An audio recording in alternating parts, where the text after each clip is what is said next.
Welcome to Season 5 of Kinwomen, ALOUD. We're a group of women who've been doing life together for over 30 years, laughing too much, asking the hard questions and refusing to stay on the surface. Kinwomen started as a network, not an organisation, not a business, just women who wanted to do life well and be able to say honestly no regrets. And this podcast is exactly that, out loud. This season we're going to be going somewhere real. We're looking at career, contribution, influence, and the next generation and the conversations most of us are having in our heads but not yet saying out loud. So join us. This is Kinwomen, ALOUD, Season 5. Let's get into it. So welcome to Kinwomen, ALOUD. Hello, everyone who's listening, and I hope you're out there. It's a podcast for women by women, and this time we're chatting about, actually this series is a little bit different because we've usually taken themes, but this time we've said, let's talk about questions. Let's do the curiosity thing.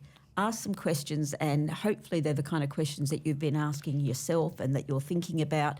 And I'm not doing this alone because I'm not asking questions into a chasm. I'm asking questions to my two friends, Madame Viviers and Do you ask yourself questions, Pat? I reckon you would. Oh, yeah. Like you'd be sitting at the lights and you'd be like, Kelley, why did you do that? Oh, I do. Do you do that, Pen? Surely. And probably makes more statements to myself. What the?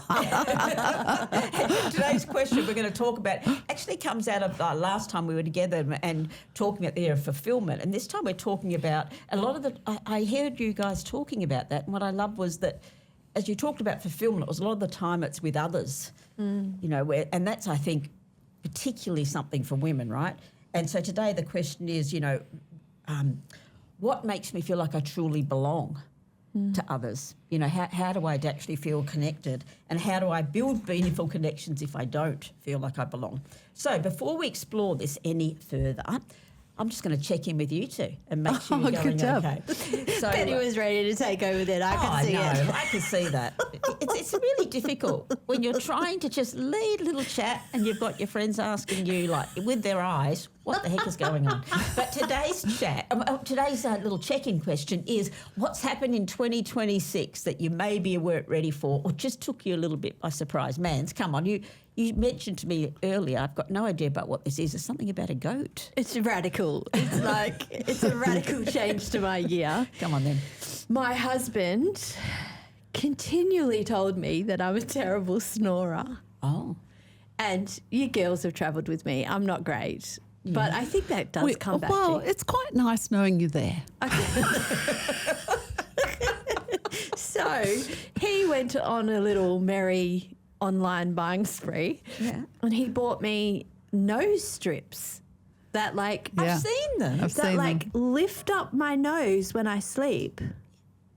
No more snoring. It's unbelievable. It's like a complete change. I'm not ready to tape up my mouth yet because let's be honest, when is my mouth never stopped talking?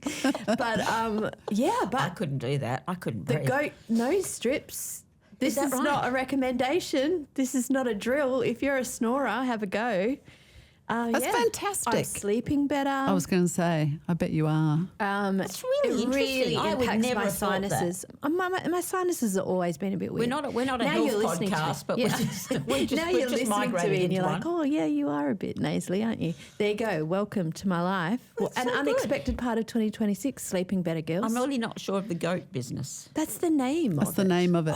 Greatest of all time, I think. Oh, I didn't know. I thought there was a goat coming. I'm feeling quite influenced. I'm loving it. Well done. What about you, Pen? Come on, what was the surprise this year? Oh, gosh. To be honest with you, I don't know. I feel like I've just I've been a bit like a tumbleweed, I feel like, over this last year. What? I don't know. I just kind of feel like there's been lots of things that have been new, you know. So so when you get a new Not out of control tumbleweed. Tumbleweed to me seems like it's like a dead town. It's like no.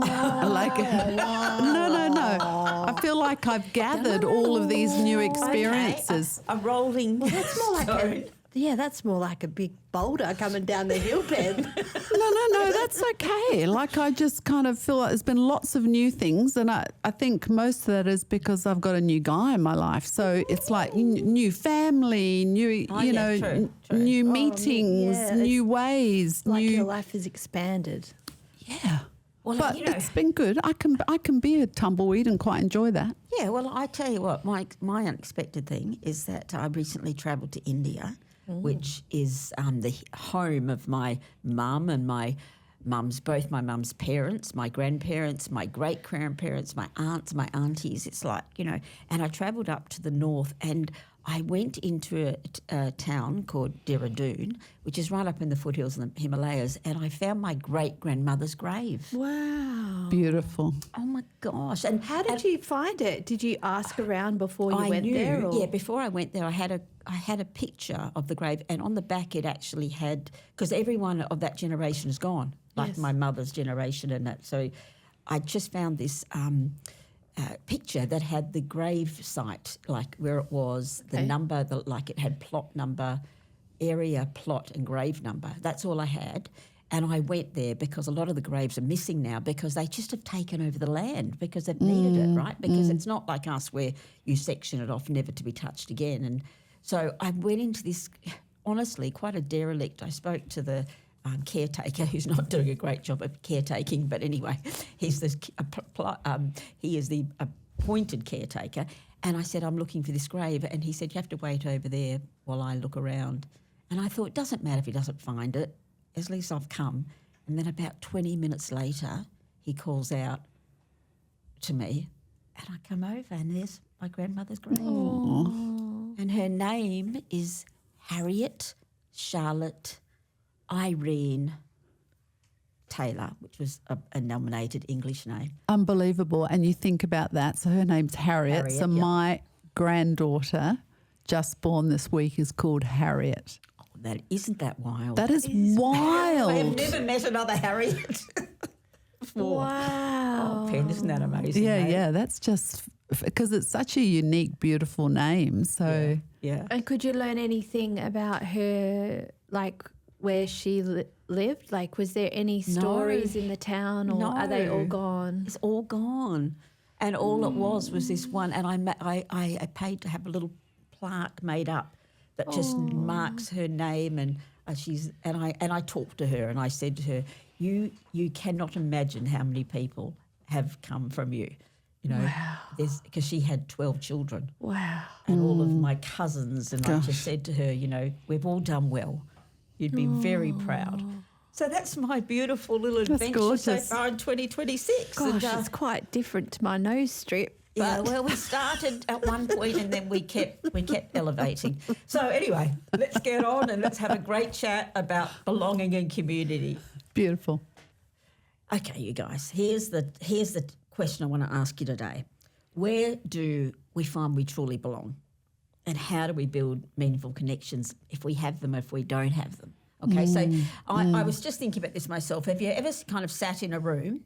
I mean, I've done this many times, full of people, or you've got a message, or you've checked in online, or you've just been in a massive people, going on a train, but you've never really felt connected to any of them. You thought, I still feel this kind of incredible sense of aloneness. I'm sure we've all had that experience. And then we've kind of been at another moment in time when we've sat down and no one's around, but yet I feel okay. yeah. Like I do belong to people. They mightn't be right here. Sometimes I have this lovely feeling just because I can ring someone and I know they would be there, that's enough. I don't even have to make the contact.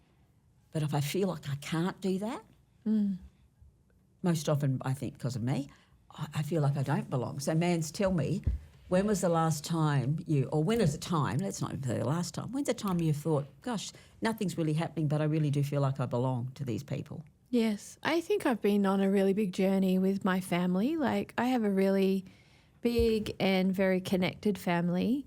But I think as you grow up as a young adult and then you go off into university and then you come back to having your own kids, it really takes you on a mountain of self-discovery and identity. And particularly in my young adults. I don't know what that's called. It's not middle age. It's kind of like, In your 20s, 30s kind of 30s. thing? Yeah. I just went on a really big discovery of who I was. And it wasn't that I ever rejected my family, but there was a sense of disconnection from, where we'd grown up and what that looked like. And because you didn't live any longer with when everyone, did you? You moved kind of away a little bit. Yeah, and then came back home with my kids, and I've had to really face some things where I just actually work on myself, and that is what has made me feel like I belong again. Like learning that actually some of my judgments or my opinions or my reactions or that sense of not wanting to listen was actually about me, not about them. And so I've come a real full circle. And it's not that I ever really rejected my family, but I definitely went on this pilgrimage of trying to understand who I was. And I think it's something that you face for the rest of your life. But what you I am don't learning, stay the same, and you're not even the same as your family necessarily. No. But you can still belong, right? Yeah, totally. So like at Easter and Mother's Day, particularly this year, all the girls came over to my house and we went to the movies together, and it wasn't like deep conversation. It was like Ease. a pack. Like it was like, Yeah. oh yeah, we're walking along the street and it's like, oh, I belong. Look at all of these young, up and coming, beautiful young women. Like I'm shifting into the mentor rather than the The girl. recipient. Yeah. rather and than that's the girl. exciting for me. So that's some of my exploration. Well, I reckon that's a really kind of an interesting journey for many of us. Even when I went back to India and I don't even know these extended family of mine, I remember feeling this sense of, I belong to you. You're part of what formed me, your children and grandchildren were the generations that helped form me. I belong. And gosh, I love that. I love having some roots in different spots that I might never really know. What about you, Pen? I think the other thing is sometimes we feel like we should belong and we don't. That's a kind of a Well, weird and I one. think probably that is there's some story in there for me because when my parents split up when I was very young, and then my mum and my new dad, we went to the other side of the world. So for 25 years I was estranged from my blood, the other side. Yeah. And it was actually just last month, my uncle from my dad's side, my birth dad's side, sent me a video of my first visit back to England.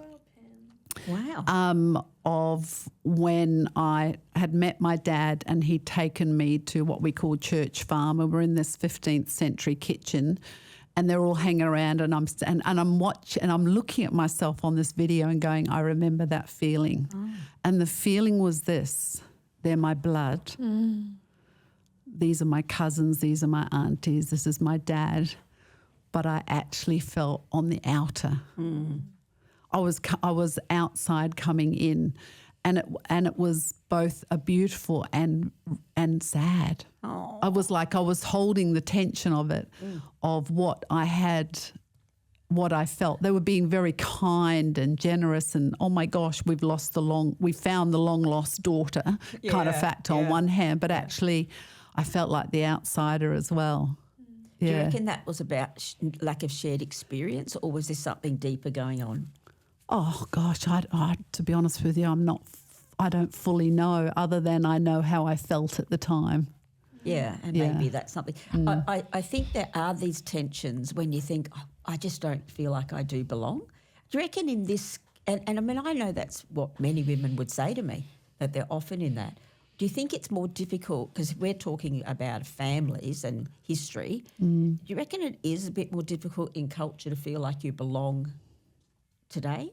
Am I imagining that, or do you reckon it is? I think there has been so much polarisation of opinion, which means that people bandy together, and that's one reflection that I'm seeing around belonging, is that you get quite extreme versions of belonging, so political parties or kinds of parenting. Like there's all these different groups of parenting approaches for me. So like it's kind of like conditional entry almost. Yeah, totally. And I was an older mum at the school gate, and so I didn't really belong with all the young gym going, like high ponies. Like I just didn't like. Yeah. And that sounds like I was trying to make a joke, didn't really pull it off. So, Well, I didn't really know what they were. yeah, I was just really different. Like had really different measures of what I wanted my day to be, you know, and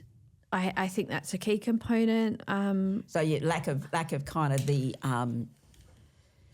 values or feeling shared experiences. I also think I think the challenge of society now is we're so transient and we're so dispersed as families. You don't have that. So you look for belonging. Yeah.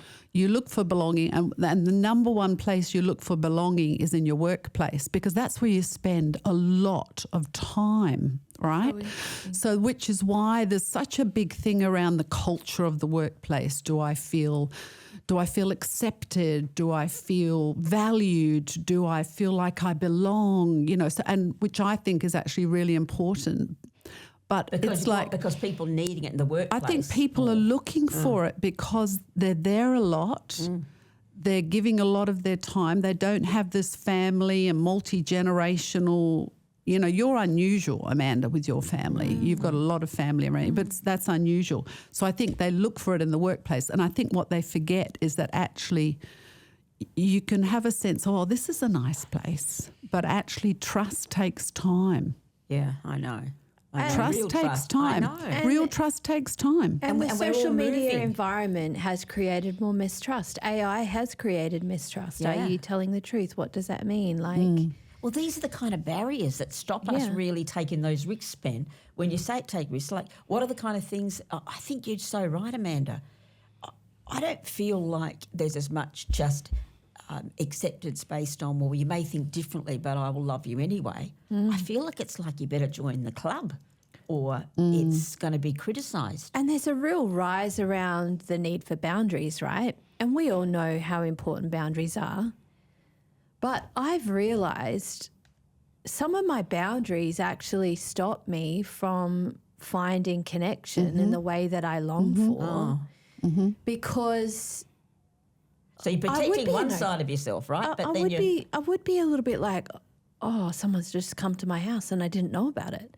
But there's like this other extreme where I'm like, I want someone to come sit on my couch. And so it's like these boundaries we create for self-care, for that sense of autonomy and all those things that we've been raised in a generation of longing for, that are actually the counter opposite of community. So belonging is uncomfortable because you have to sit present. Like all of us access our life very differently. But the thing that I love about our friendship and the belonging in this space for me is that we really believe the best in one another. Yeah. And you have to take the risk. To belong and feel connected, you actually have to take the risk of being betrayed, being hurt, someone letting you down, forgetting that actually you let people down and you might betray people. Not intention, you know what I'm saying? So it's the risk of or connection. Being misunderstood. Oh, absolutely. Misunderstood. Like you may not even mean to do it. And Amanda, that one that you said is so right about people, you know, remember people used to drop in at your house all the time. All the time. I saw this in a hilarious skit where this guy says, you know, used to be so, you know, if someone turned up at the door and the whole family would run to the door, like, come on in, you know, we've been waiting for a visitor. And he now paints it with the fact as soon as someone knocks at the door, you know, parents say, quiet, everyone be quiet. Don't let everyone know someone's home, you know, because the expectation is you should have at least texted on your way that you're on your way. But that's fine on one hand, but on the other hand, maybe we lose something. You absolutely do. You absolutely do. But the interesting thing is I grew up in a family where we actually did have to phone, people did have to phone ahead to come and visit. Oh, did Whereas, you? oh yeah, absolutely. I think some of that was my mum and stepdad. You know, they had this new family, this new life, and it was like they were a bit protective of their space because of the history. And I think, but my neighbours, man, you could drop around any time, and I loved that. And it was country New Zealand too. So it was like, I always wanted my home, drop by any time, always wanted my home to be that. Yeah. You don't have to phone ahead. What was yours like, Nance? Was yours a Oh, growing up? Yeah. Oh, our house was like a train station. Yeah. It was never empty and someone was always going somewhere. So yours was like another extreme. Yeah, it was. Like our neighbours, we used to do a carols by candlelight in the cul-de-sac where you'd come out the front, like you would take food to one another. Like it was village personified. And I think the last 20 years there's been a major shift in that. And I think another really difficult thing that I've had to face and I'm unpacking is in a social media immersed world, we think we know everything about everyone. Yeah. And we just don't. No. So there's a whole lot going on in people that they would never write on social media. Like you have the 5% that write everything and everyone's like, would you stop writing Facebook updates because you're embarrassing yourself, right? That's like your 5%. But most people are not going to say their deepest, darkest, messy, vulnerable, belonging-inducing conversations. They're not going to do that online. But you feel like you've kept up.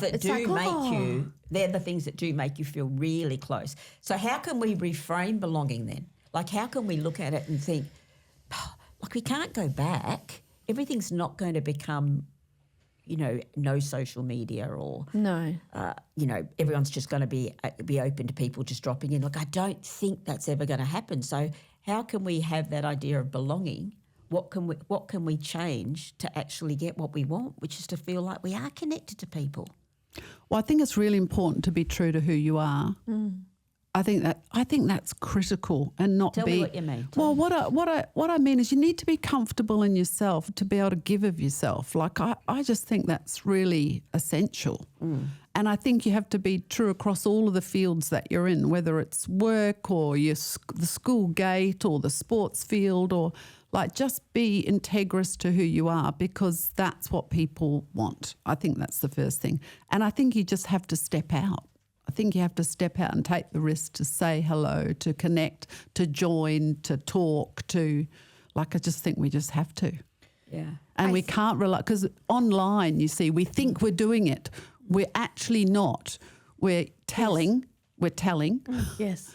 And there might be a little bit, nice to hear from you. And it is nice to hear from you, because I kind of think to myself, if I bumped you in a street, it'd be really nice to think that actually, remember when we connected online, but that's not true connection. Yes. The thing that we talk to our kids about, because friendship and belonging and connection, identity is a huge part of a teenage conversation in a household. And the thing that we talk about is, number one, you need to have friends that are all different. So you don't just have one group of friends in one environment and that's all you have. So sport is amazing for that. Yes, Hobbies are amazing for that. Church, community groups. Find different forums, volunteering, right? Find different places. Art group. Yes. Yeah. Book club, all these different things. So we model that for our kids and we also talk to them about it. The other thing that we're really intentional on is having friendships of different ages. So don't look for the same friends as you are. I think we need to find someone who's just like us and thinks like us. Actually, when you allow yourself to be vulnerable, to be in a place of belonging, when you let those walls down, actually you're going to encounter people who are really different to you, but you can have the greatest of friendships with people who are really different to you. Yeah. When was the last time you had lunch or coffee with someone who you actually really didn't like? You can still learn something from them. There's something. Kel's like, yeah, probably not. Haven't really thought that out. But, I have the funniest things. The other day I went and bought something from someone on Marketplace. Yes. And it was an 85-year-old lady. And she was delightful. And her and I meeting for coffee. There you go. Right? Because I heard her life, how fantastic. She was nursing till a year ago.